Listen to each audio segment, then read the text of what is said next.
Hello guys, welcome back to my channel. তো চলো আবারও একটা ভিডিও নিয়ে চলে এলাম। তো সকালে এখানে খাবার প্রস্তুতি চলছিল। তো এখানে মুড়ি মাখানোর জন্য সব কিছু আমি কেটে নিচ্ছিলাম। অ্যান্ড দেন এখানে মুড়ি মাখা কমপ্লিট, সাথে বাইরে থেকে চা আনা হয়েছিল। তো চাটা আগে আগে একটু খাওয়া হয়ে গেছিলো, তাই জন্য এতটাই কম হয়ে গেছিলো। তারপর এখানে এই যে বসে বসে মুড়ি খাচ্ছিলাম আর তার সাথে শুনছিলাম একটা গল্প। আর এই যে আজকে একটা অফার চলছিল ডমিনোজে, তো তার জন্য এতগুলো পিৎজা অর্ডার করে ছিলাম আমি আর আমার একটা রুমমেট রুমে। সো আমরা দুজন মিলে এখানে পিৎজা অর্ডার করেছিলাম। তো পিৎজার মধ্যে দুটো ছিল হচ্ছে অনিয়ন পিৎজা, আর দুটো হচ্ছে ভেজ পার্সেল, আর একটা হচ্ছে চিজি ডিপ। আর তার সাথে তো অরিগ্যানো আর চিলি ফ্লেক্স তো ফ্রি দেয়, আর তার সাথে ছিল টিস্যু। তো এই যে সবগুলোকে আনবক্সিং করে নিয়েছি।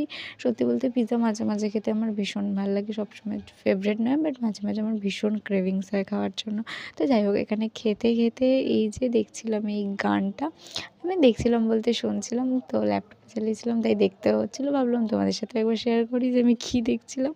অ্যান্ড দেন তারপর কোনো ভিডিও করা হয়নি, ডাইরেক্ট রাতের ভিডিওতে চলে গেছি। আর আমার লাইফে ফার্স্ট টাইম আমি এই রাত্রেবেলা রাত 10টার সময় ফার্স্ট টাইম গেছিলাম ফুচকা খেতে। হ্যাঁ, বাকিরা যারা ছিল তাদেরও হয়তো এক্সপিরিয়েন্স ফার্স্ট টাইম, বাট আমার তো এক্সপিরিয়েন্স ফার্স্ট টাইম, অ্যান্ড আমি এটাই শেয়ার করছিলাম তোমাদের সাথে। এই যে আমরা তিনজন মিলে গিয়েছিলাম, আর সবথেকে বড় ব্যাপার হচ্ছে ফুচকা দোকান প্রায় উঠেই গেছিলো সব। অনেকগুলোতে বললাম যে খাওয়ানোর জন্য ফুচকা, আমাদেরকে দিল, এটা বলছে না হবে না। লাস্টলি কি এক জায়গাতে বললো যে ঠিক আছে ওয়েট করতে হবে, আমরা দেবো। তো বললাম ঠিক আছে কাকু করো, আমরা দাঁড়িয়ে আছি। তারপর ফাইনালি কাকু টক জল বানালো এবং আমরা ফুচকা খেতে পেলাম। আমাদের ক্রেভিংসটা পুরো হলো। রাত 10টার সময় ফার্স্ট টাইম ফুচকা খাওয়ার এক্সপিরিয়েন্স তো ভীষণ ভালো ছিল, তোমরাও ট্রাই করতে পারো। আর আজকের ভিডিওটা ফুচকা খাওয়া দিয়েই শেষ করলাম। তো দেখা হচ্ছে নিউ ভিডিওতে, ততক্ষণের জন্য বাই বাই।